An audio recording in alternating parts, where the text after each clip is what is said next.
تعلیم بند کر کے حلقہ بنا کر کے بیٹھ جائیں، مل کر کے بیٹھ جائیں۔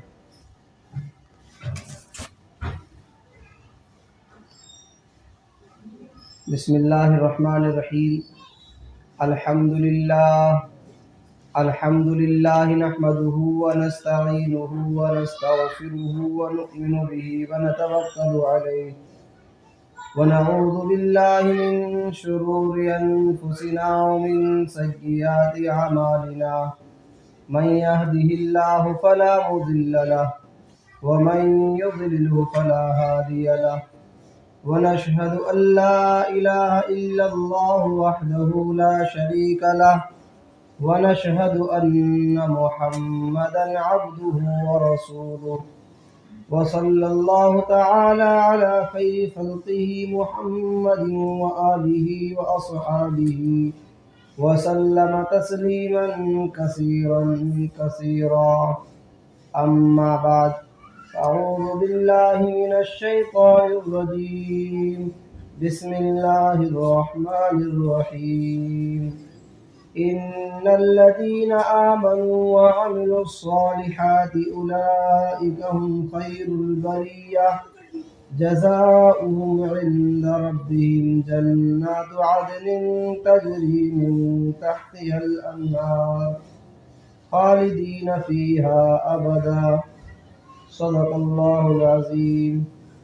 قال النبی صلی اللہ علیہ وسلم، غدوة فی سبیل اللہ او روحة خیر من الدنیا وما فیہا، او کما قال صلی اللہ علیہ وسلم۔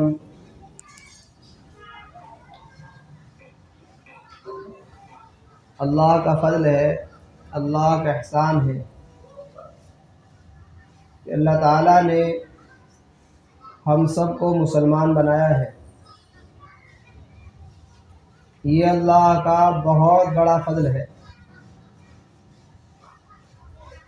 یہ اتنا بڑا احسان ہے کہ اگر ہم اس کا پوری زندگی شکریہ ادا کرنا چاہیں تو یہ کم ہے، اس کا ہم شکریہ ادا نہیں کر سکتے۔ اللہ نے اتنا بڑا فضل ہمارے ساتھ کیا ہے، اس لیے کہ دنیا اور آخرت کی کامیابی کا مدار اسی پر ہے۔ دنیا کے اندر جو کامیابی ملے گی، چین سکون ملے گا، اللہ تعالیٰ نے اسی پر ہے، اسی پر رکھا ہے، اور بعد مرنے کے آخرت کے اندر جو کامیابی ہے وہ بھی اسی بنیاد پر ہے۔ اگر وہ مسلمان ہے، اگر وہ ایمان والا ہے اور اس کے اچھے عمل ہیں تو اللہ تعالیٰ آخرت میں اس کو کامیاب فرمائیں گے، اور ایسا کامیاب فرمائیں گے کہ ہمیشہ کی کامیابی ہوگی، چند دنوں کی کامیابی نہیں ہوگی۔ اور اگر وہ مسلمان نہیں ہے، ایمان والا نہیں ہے، تو پھر اس کے لیے خسارہ ہی خسارہ ہے۔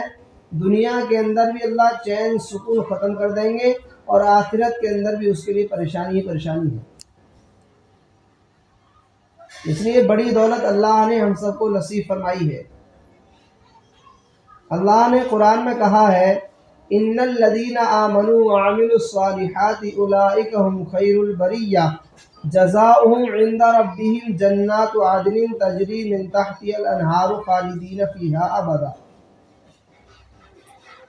کہ بلا شبہ جو لوگ ایمان لائے اور ایمان کے ساتھ نیک اعمال کیے، اللہ نے فرمایا کہ ایسے آدمی مخلوق میں سب سے بہتر ہیں۔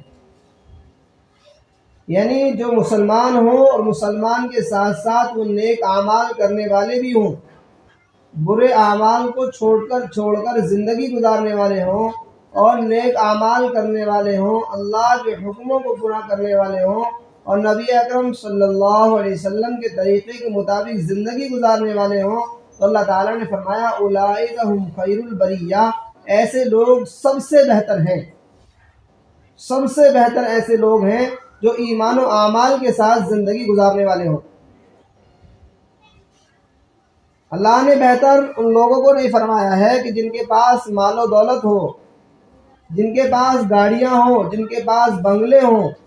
اللہ نے ایسوں کو بہتر نہیں کہا، بلکہ بہتر ہی اس کو کہا ہے کہ چاہے وہ ٹوٹی جھونپڑی میں رہنے والا ہو، چاہے اس کے لیے کھانے کے لیے کھانا نہ ہو اور چاہے پہننے کے لیے ٹوٹے پرانے کپڑے ہوں، لیکن اس کی زندگی کے اندر اگر دین ہے، اگر اس کی زندگی میں ایمان و اعمال ہیں، تو اللہ نے فرمایا کہ ایسے آدمی مخلوق میں سب سے بہتر ہیں۔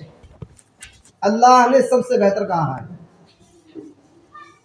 اب دنیاوی انسان چاہے کسی کو بہتر کہتے پھرے کہ وہ بہتر ہے، وہ بہتر ہے، وہ اچھا ہے، جس کے پاس مال گاڑی ہے وہ اچھا ہے، جس کے پاس بنگلہ اونچا ہے وہ اچھا ہے، اور جس کا کام کاروبار اچھا ہو وہ اچھا ہے۔ چاہے دنیاوی انسان کسی کو اچھا کہتے رہے، بہتر وہ نہیں ہے، اچھا وہ نہیں ہے۔ جس کو اللہ بہتر کہتے وہ بہتر ہے، وہ اچھا ہے۔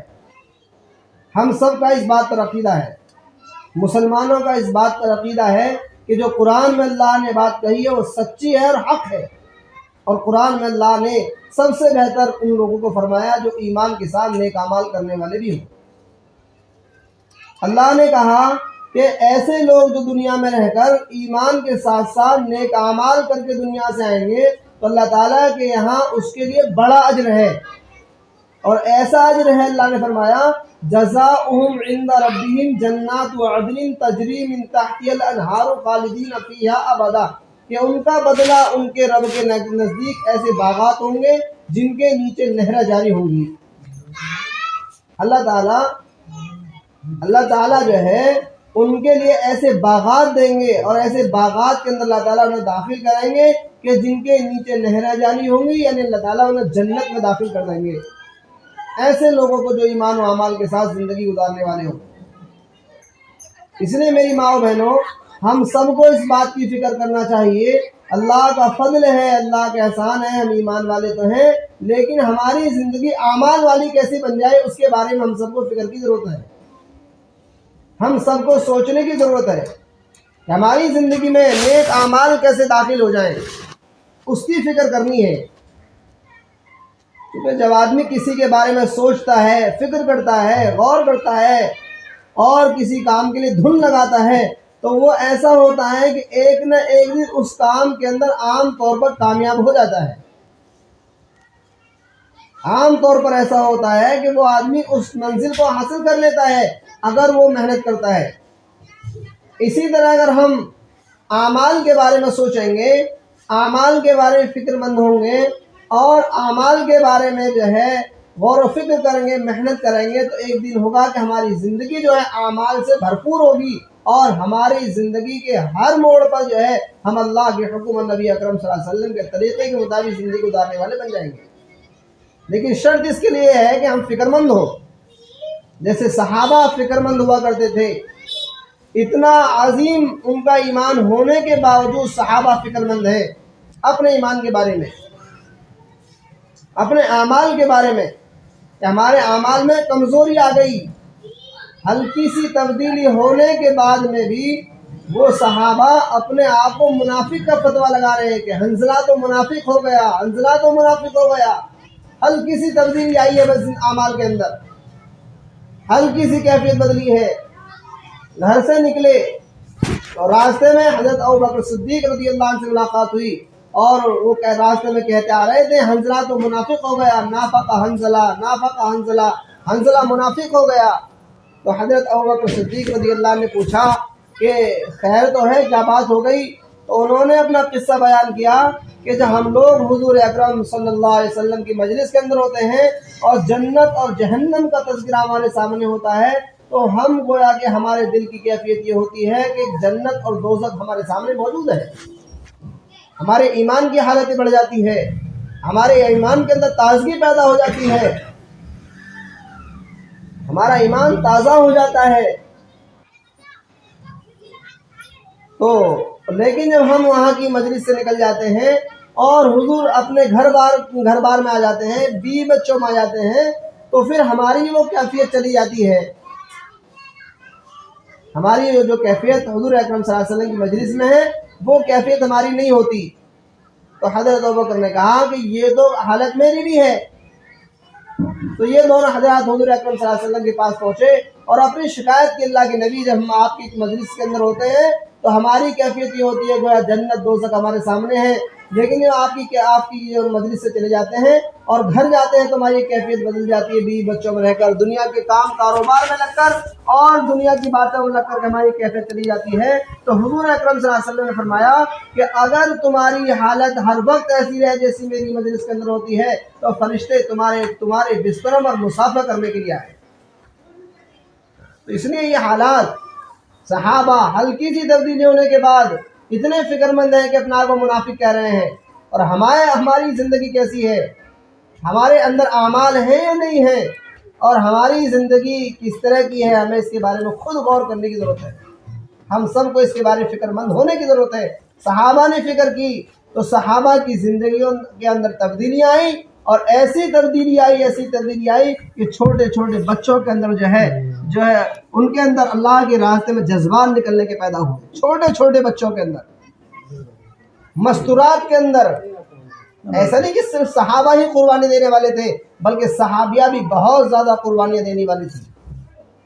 صحابی کے بچے وہ قربانی کے لیے تیار تھے، اس لیے کہ ان کے اندر جذبات تھا اور ایک دین کی اہمیت ان کے اندر تھی۔ تو اللہ نے ہمارے پر بڑا فضل کیا ہے، بڑا احسان کیا ہے، اللہ نے یہ قیمتی دولت ہم سب کو نصیب فرمائی ہے۔ ہماری ذمہ داری ہے، اللہ نے اتنی قیمتی دولت ہمیں دی ہے، اب ہماری ذمہ داری ہے اس کو دنیا سے بنا کر اور بچا کر لے جانا، ہم سب کی ذمہ داری ہے۔ دنیا سے بنا کر بچا کر لے جائیں گے تو اللہ تعالیٰ جنت میں داخل فرمائیں گے۔ جنت میں جائیں گے صرف مسلمان ہی جائیں گے، ایمان والے ہی جائیں گے۔ جو لوگ دنیا میں رہ کر ایمان و اعمال سے ہٹ کر زندگی گزاریں گے ان کے لیے آخرت کے اندر ناکامی ہی ناکامی ہے۔ حضور اکرم صلی اللہ علیہ وسلم نے ارشاد فرمایا، یا ابن الخطاب اذا فنادی فی الناس انہ لا يدخل الجنت الا المؤمنون، اے خطاب کے بیٹے جاؤ لوگوں میں اعلان کر دو جنت میں صرف ایمان والے جائیں گے، جنت میں صرف مسلمان ہی جائیں گے، ایمان والے ہی جائیں گے۔ اللہ کے نبی صلی اللہ علیہ وسلم نے حضرت عمر فاروق رضی اللہ عنہ سے کہا کہ لوگوں میں جا کر اعلان کر دو۔ تو مسلمانوں کے لیے جو ہے بڑے فضائل ہیں۔ حضور اکرم صلی اللہ علیہ وسلم نے ارشاد فرمایا